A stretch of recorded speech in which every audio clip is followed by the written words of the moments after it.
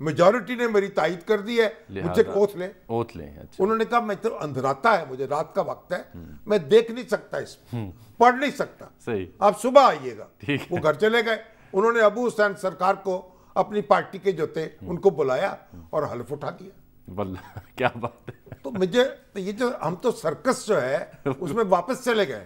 اب پنجاب اسمبلی میں دیکھیں جو ہو رہا ہے, وہ آج کل ہونی تھی ووٹنگ, آج پنجاب اسمبلی میں, آج سپریم کورٹ میں جو پنجاب کے ایڈوکیٹ جنرل انہوں نے کہا کہ 6 اپریل کو ہونا تھا, لیکن وہ 16 کو ہو گئی کہ انہوں نے کہا جی اسمبلی میں توڑ پھوڑ ہوئی ہے, کوئی صوفے الٹے ہوئے ہیں, کوئی فرش توڑ دیا گیا ہے, کوئی شیشے ٹوٹے ہیں, اب ایک دوسرے پہ الزام لگائے جا رہے ہیں. اور پہلے تو حمزہ شہباز نے کہا کہ 40 ارکان جو ہیں ان کی رکنیت معطل کرنا چاہتے ہیں اسپیکر صاحب, لیکن بہرحال اس کا کوئی جواب تو نہیں آیا میرا خیال کوئی. لیکن ہمارا ایک تحقیقاتی کمیٹی قائم ہے, اور وہ ہماری رابعہ فاروقی ہیں, ہماری بہن, وہ بھی ایم پی اے ہیں اسمبلی کی, ان سے میری بات ہو رہی تھی. وہ کہنے لگی یہ تو ہم نے خود ہی قانون بنایا تھا کہ اسپیکر کو اختیار دیا گیا ہے کہ اگر اسمبلی میں کوئی اللہ کو اللہ ہو تو رکنیت معطل کر دے. تو آپ کروائے پھر. اب اس کے بعد انہوں نے کہا کہ اسمبلی جو ہے اس کو جو نقصان پہنچا ہے, اس کے فرنیچر کو, اس کی عمارت کو, شیشوں کو, اس کی مرمت کرنی ہے, 10 دن چاہیے. تو اب وہ معطل ہو گیا, ملتوی ہو گیا, مؤخر ہو گیا.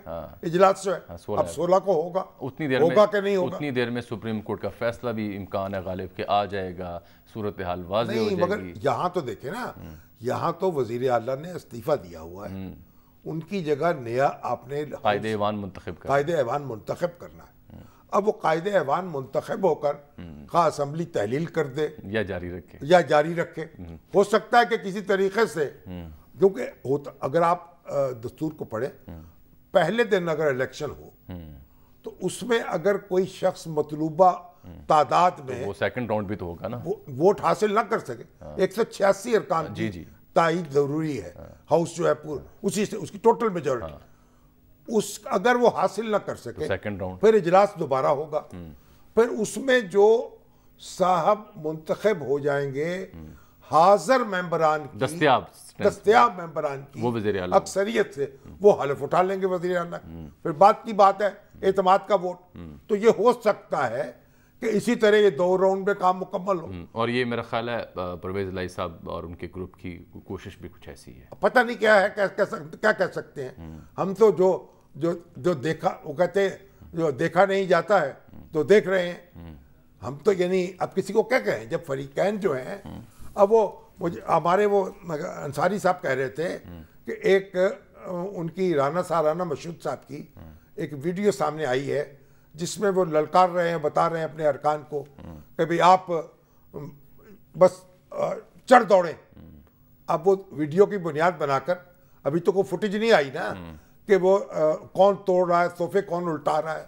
ہم نے تو یہی سنا تھا کہ اسمبلی میں جناب بتیاں گل ہو گئیں, بجلی بند ہو گئی, اور وہ جو ارکان بیٹھے ہوئے تھے اندر, وہ بیچارے افطار کو ترستے رہے, بڑی مشکل سے باہر نکلے. ایک بڑا اہم نقطہ یہ رہ گیا تھا کہ شہباز شریف صاحب نے بھی آج بلاول کے بعد یہ کہا ہے کہ آرمی چیف اور ڈی جی آئی سے مطالبہ کرتا ہوں کہ غداری کے ثبوت ہیں تو وہ پیش کریں.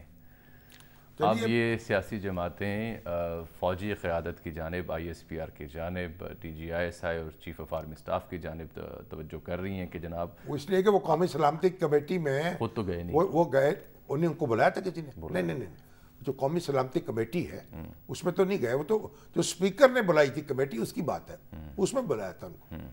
نہیں, جو قومی سلامتی کمیٹی ہے اس میں بھی اپوزیشن لیڈر موجود ہوتا ہے اس کی فارمیشن میں. میری اطلاع یہ ہے کہ انہیں کہا گیا تھا لیکن وہ گئے نہیں, یا ان تک پیغام پہنچا نہیں. میں نے تو سنا یہ کہ ان کو بلایا نہیں گیا. ٹھیک, وہ جو کمیٹی اسپیکر نے بلائی تھی اس میں بلایا گیا. چلیں, یہ اہم معاملہ ہے. بہرحال اب وہاں کیونکہ موجود تھے, کل تک اٹھا رکھا, دونوں آئی ایس آئی کے چیف بھی موجود تھے, سروسز چیف, آرمی کے چیف بھی موجود تھے, سروس چیف موجود تھے. تو اب ان سے پوچھا جا رہا ہے, اب وہ کیا کہیں گے؟ انہوں نے تو منٹس جاری نہیں کیے ہوں گے, یا تو کاروائی تو ریکارڈ وہ نہیں کرتے. ان کی توقع یہ ہے کہ کوئی سٹیٹمنٹ آ جائے اگر, تو اس سے شاید یہ جو بادل ہیں چھٹ جائیں. توقع ان کی ہے. بہرحال ناظرین, یہاں پروگرام میں ایک بریک.